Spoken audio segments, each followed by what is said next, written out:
Orang yang tidak nerima rukhsahnya Allah Ta'ala. Jadi orang wajib-wajib dilakoni terus kadang-kadang mergo dadi identitas isin ninggal.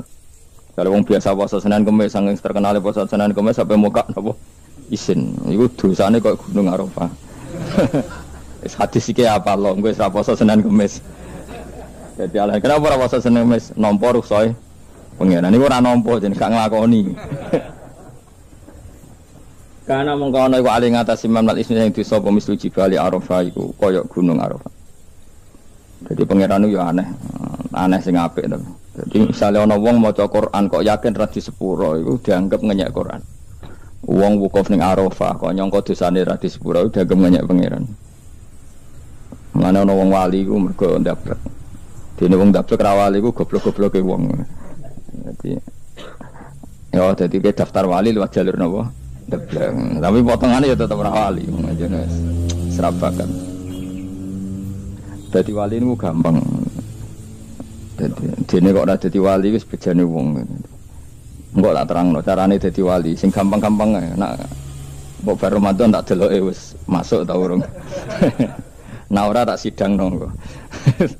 Ya dadi kan ora dadi wali, usul ning pengadilan kudu dimenangno. Rawahu ngene hati sapa Imam Ahmad. Wasiratu te syarat iku dumatun wasiratu tawi siratal mustaqim dumatun peteng wasiratu te dalan lagu maring sirat wal yaqinu yakin wa te kang yakin tahqiqu tasdiki ku benerno barang sing tahqiqu tasdiki iku tahqiq dalam benerno maksudnya kamu punya otoritas pemikiran yang akurat kanggo benerno bil ghaibi lan barang ghaib niki sing dadi ibadah kula nganti ketemu pangeran tahqiqu tasdiki ku duwe akurasi benerno bilhoi piklan barang ghaib. Carane bi izalati kulli raibin kelawan ngilangno saben-saben sing dadekno kemamangan. Bi izalati kulli raibin kelawan ngilangno saben-saben barang sing dadekno kemamangan. Pun kula baleni nggih saking awal wal maqalatur rabi'ah kula terangno ya. An-Nabi Bakrin Siddiq radhiyallahu anhu dawe az-zulumatu khamsun. Dawe Abu Bakar kegelapan itu ada 5. Di mergo Abu Bakar wong saleh nek kegelapan yo luwih akeh. Dadi ora pati apal nek jumlahe akeh ora pati apal. Roe muk pira? 5. Nah, zaman akhir ora terima 5 ribuan napa? Ribuan. Nomor 1 hubud dunya. Seneng dunya. Seneng dunya macam-macam, seneng pangkat, seneng apa saja yang tidak mengantarkan ke akhirat. Iku darani napa? Dunya atau apa saja yang murahan iku darani dunya. Kalau terangno definisi dunia, dunia kata dana ya dunuan.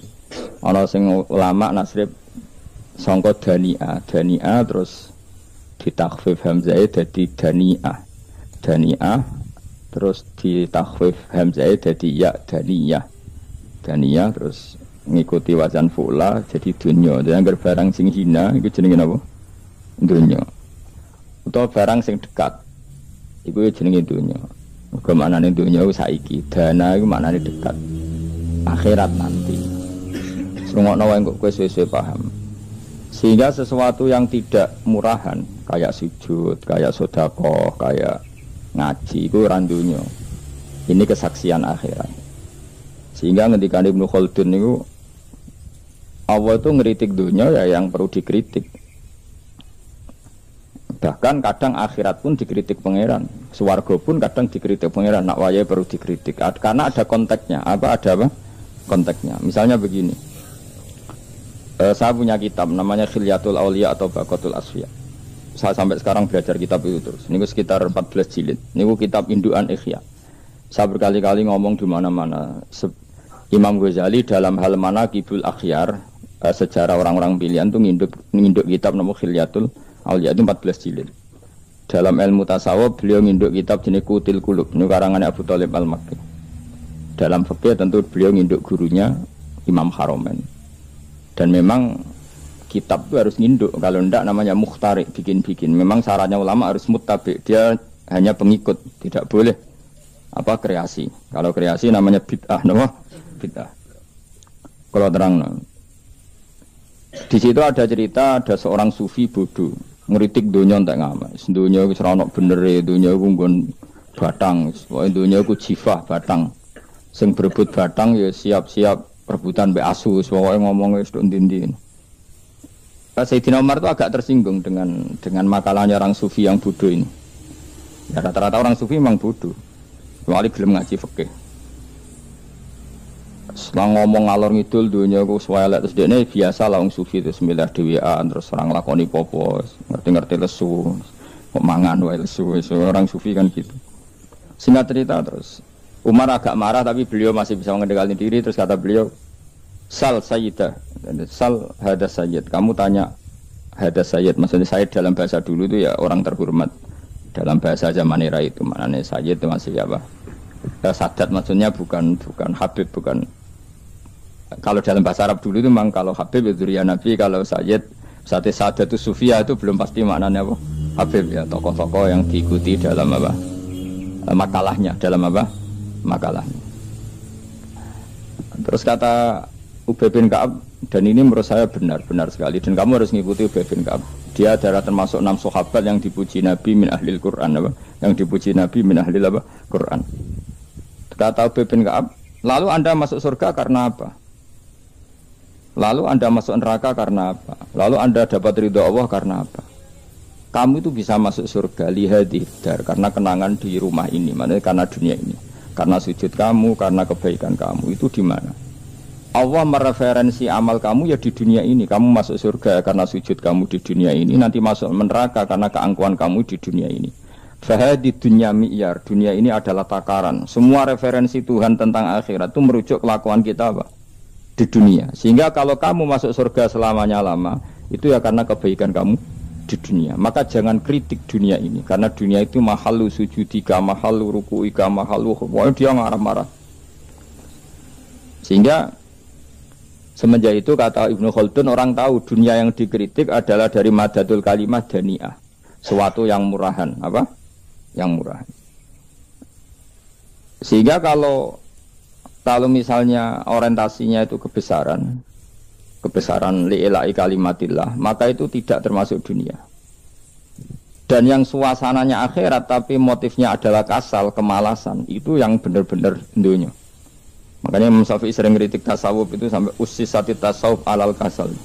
Ilmu tasawuf itu basisnya itu karena pemalas. Karena tadi misalnya begini, ini contoh paling gampang.